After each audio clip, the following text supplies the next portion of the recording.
हर हर महादेव मित्रों, स्वागत है आपका बद्रिकाश्रम चैनल में। आज हम बात करने जा रहे हैं उत्तराखंड के प्रसिद्ध धाम केदारनाथ धाम के बारे में।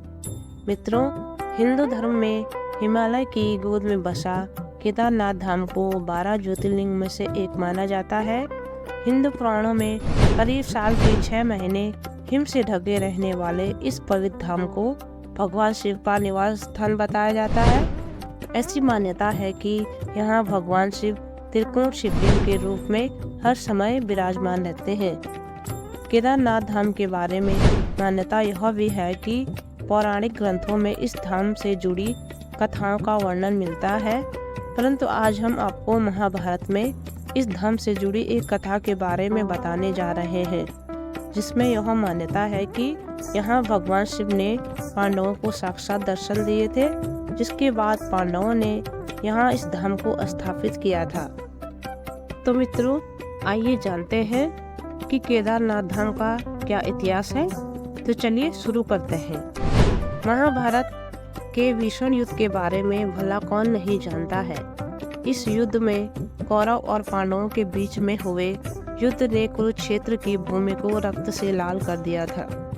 महाभारत का युद्ध समाप्त होने के बाद जीत तो पांडवों की हुई थी, किंतु युद्ध समाप्त होने के बाद जब सभी पांडव भगवान श्री कृष्ण के साथ बैठकर युद्ध के परिणामों व प्रभावों के बारे में चर्चा कर रहे थे, तब श्री कृष्ण ने उन्हें पश्चाताप करने को कहा था। कृष्ण के अनुसार पांडवों के ऊपर ब्रह्म हत्या, गौ हत्या, कुल हत्या का पाप चढ़ गया था, जिसके लिए उनका पश्चाताप करना बहुत जरूरी था।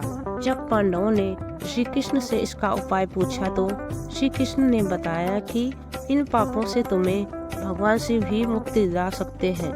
उसके बाद सभी पांडव श्री कृष्ण की आज्ञा से भगवान शिव से मिलने काशी नगरी पहुँचे। जब पांडव काशी नगरी पहुँचे तो भगवान शिव को पहले ही इसकी सूचना मिल गई थी। भगवान शिव पांडवों से ब्रह्म हत्या, गौ हत्या के पाप से अत्यधिक क्रोधित थे, इसलिए वे पांडवों से मिले बिना ही वहां से चले गए। पांडवों ने भगवान शिव को हर जगह ढूंढा, लेकिन वह नहीं मिले। इसके बाद सभी पांडव हिमालय के पहाड़ों पर बसे उत्तराखंड के गढ़वाल क्षेत्र में चले गए। भगवान शिव पांडवों से छुपकर यहाँ आए थे। जब भगवान शिव को पता चला कि पांडव उनको ढूंढते ढूंढते यहाँ तक आ गए, तो उन्होंने इसका एक उपाय निकाला। वहाँ पहाड़ों में कई घास के मैदान में पशु चल रहे थे। भगवान शिव उन पशुओं के बीच में गए और बैल रूपी अवतार ले लिया, ताकि पांडव उन्हें पहचान न सके। गढ़वाल पहुँचते ही पांडवों ने भगवान शिव को बहुत ढूंढा, लेकिन वह नहीं मिले। तब भीम को एक उपाय सूझा और उन्होंने अपना शरीर पहाड़ों से भी बड़ा कर दिया। भीम ने अपना एक पैर एक पहाड़ी पर और दूसरा पैर दूसरी पहाड़ी पे रख दिया। भीम का विशालकाय रूप देखकर पहाड़ों की सभी पशुओं में हलचल मच गई। वो सब इधर उधर भागने लगे, लेकिन एक बैल एक ही जगह पे स्थिर रहा। उस बैल के भयंकर रूप को देखकर भीम समझ गए कि यही महादेव है, जो हमें देखकर छिप रहे हैं। जब महादेव को पता चला कि भीम ने उन्हें पहचान दिया, तो यह देखकर भगवान शिव बैल रूपी अवतार के साथ धरती में समाने लगे। तभी भगवान शिव को धरती में समाते देख भीम ने उनको अपने हाथों से जकड़ लिया। भीम के द्वारा बैल की पीठ अपने हाथों से जकड़ जाने के कारण वह वहीं पर रह गई, जबकि बैल के अन्य 4 भाग उत्तराखंड के 4 अन्य स्थलों पर गिर गए। आज उन्हीं स्थलों पर 4 अन्य केदार हैं।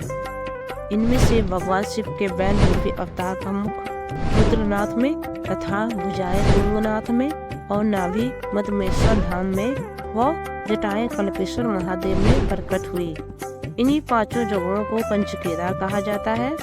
भीम के द्वारा भगवान शिव के बैल अवतार की पीठ पकड़े जाने के बाद वह वहीं रह गई। जब उन्हें बैल के बाकी 4 अंगों के बारे में स्थानों में प्रकट होने का ज्ञान हुआ, तो उन्होंने शिव की महिमा को समझ लिया। इसके बाद पांडवों के द्वारा ही इन 5 जगहों पर शिवलिंग की स्थापना की गई। इससे भगवान शिव पांडवों से प्रसन्न हुए और उन्हें सभी पापों से मुक्त कर दिया। तो मित्रों, कैसी लगी आपको आज की वीडियो?